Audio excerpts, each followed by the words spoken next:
ቻናሉ የሚገልጸው ብዙ ነገር ነው። ይህ ቻናል የማይገባበት የማይዳስሰው የማይፈነቅለው ድንጋይ የለም። ዕውቀትን ለማግኘት ማለት ነው ለእናንተ መልካም ነገር ለማቅረብ ማለት ነው። የተለያዩ ነገሮችን ይዳስሳል፣ የተለያዩ ነገሮችን ያመጣል፣ ይሰበስባል፣ ከዛ ለእናንተ ያቀርባል ማለት ነው። ስለዚህ ይህን ቻናል ሰብስክራይብ ላይ ኮሜንት ማድረጋችሁን እንዳትረሱ። የመጣው ከኢትዮጵያ ነው። ባንዲራ ማለት የሀገር ምልክት ነው አይደለ? Ethiopia is the sign and symbol of independence in Africa. How many months are on the Ethiopian calendar? Forward to Ethiopia. I will show people this and I usually ask. የመጣው ከኢትዮጵያ ነው። ባንዲራ ማለት የሀገር ምልክት ነው አይደለ? ይሄን የሀገር ምልክት ያገኘው ሰው ማን ነው? ኢትዮጵያዊው ኢቲኤል ከንግስት 52ኛው ንግስት ከሆነች እሱ ደግሞ 51ኛው ንጉስ ማለት ነው። እና በ51ኛው ንጉስ የተገኙ ዕውቀቶች ፈረንጆች ያገኛቸው ነው የሚባለው። እነ በርባሮስ፣ እነ ባንዲራ፣ እነ ሚውል ወይም በቅሎ፣ እነ ወሎፊን ምናምን እነዚህ ሃይብሪድ ነክ ነገሮች ስናመጣቸው እነ ሞንስትሮ የሚባሉ አሳነባሪዎች ከሰማያዊ አሳነባሪና ስፐርም አሳነባሪ አንድ ላይ ተራቅለው የሚወለደው ሞንስትሮ የሚባለው አሳነባሪ እነሱ ምናምን እኮ በአንድ ሰው ነው የተገኙት። ከኢትዮጵያ ነው። በዚህ ሁሉ ብንኮራ እና ያን ሁሉ ብንጠቀም ብዙ ነገር እኮ መድረስ እንችላለን። እኛ መጀመሪያ የኛ ከሰራን በኋላ የሌሎቹን እንጠቀም። የሌሎቹን ኮምፒውተር ምናምን አንጠቀም አላልኩም፣ ግን የራሳችንን መጀመሪያ እስኪ ራሳችንን እንመርምር እንጂ ለምሳሌ ጀርመን መጀመሪያ የራሳቸው መሰረት ከሰሩ በኋላ ነው ሌሎቹ መውሰድ የጀመሩት። እኛ ግን መሰረት ከሌለ የት እናስቀምጠው? ተሸክመን መቅዳት ከቀዳም በኋላ የቱ ጋር እናስቀምጠው? መጣል ነው። ከጣለ በኋላ ደግሞ ተመልሶ አይገኝም። ስለዚህ እኛ መጀመሪያ መሰረታችንን ከሰራን በኋላ ምርጥ መሰረታችንን ከሰራን በኋላ ያው ወደ ሌሎቹ ነገሮች መግባት ይኖርብናል። ልክ እኛው አቢሲኒያ እነ ሳባ እነ ኩሽ እነዚህ ወዘተ ሀገሮች እኮ ብዙዎቻችን የምናስበው እንደው አሁን ጉግል ላይ ራሱ which is the poorest country in the world ብትባሉ ወደ ስር ስትሄዱ የሀገር አዝርዝሩ ኢትዮጵያ ከነባንዲራዋም ቁጭ ተደርጎ ይቀመጣል። ይሄ ለምን አሁን ጉግልን ወደ ድሮ ዘመን እናስገባውና እና which is the richest country in the world መጀመሪያ ተቀምጦ የምታገኙት ኢትዮጵያ ነው። አሁን ደግሞ ወደ ታች ስትገቡ ኢትዮጵያንም ታገኛላችሁ። ከዚሁ በድህን ከሀብት ዝነኛ ነበረች። ከዛ በትንሽ ጊዜ ተሽቆልቆላ በድህነት ዝነኛ ሆነች። ለምን የድሮ ሀብቷን አትጠቀምም? አሁንም ቢሆን አዳዲስ ሀብቶችን አታመጣም። እነኛ 12ቱ ህብራተ ከዋክብት ፈጠሩ በዛ ዘመን። Ethiopia is the sign and symbol of independence in Africa. Regardless of everything Ethiopia is going through, but Ethiopia will forever remain the symbol of independence. Ethiopia is the only country that were never colonized.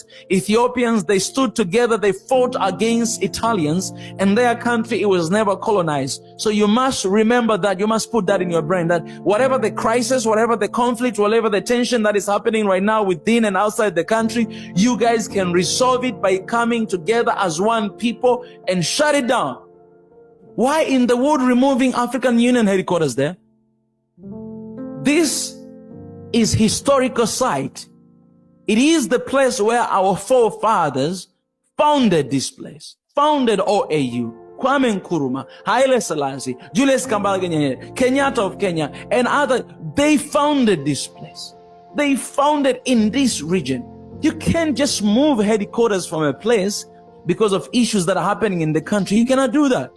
The most place that people are struggling, having difficulty, must be there to bring about solution. That's why we say African Union is not doing a thing, because conflicts are still there, terrorism is still in the continent, people are still killing one another, unity is not there, visa it's hard to get, borders are still there, language we don't have that, currency we don't have that. That's why I say you guys are not working, you guys are useless, you're not doing anything, you're not bringing about a solution. And the good example is Ethiopia.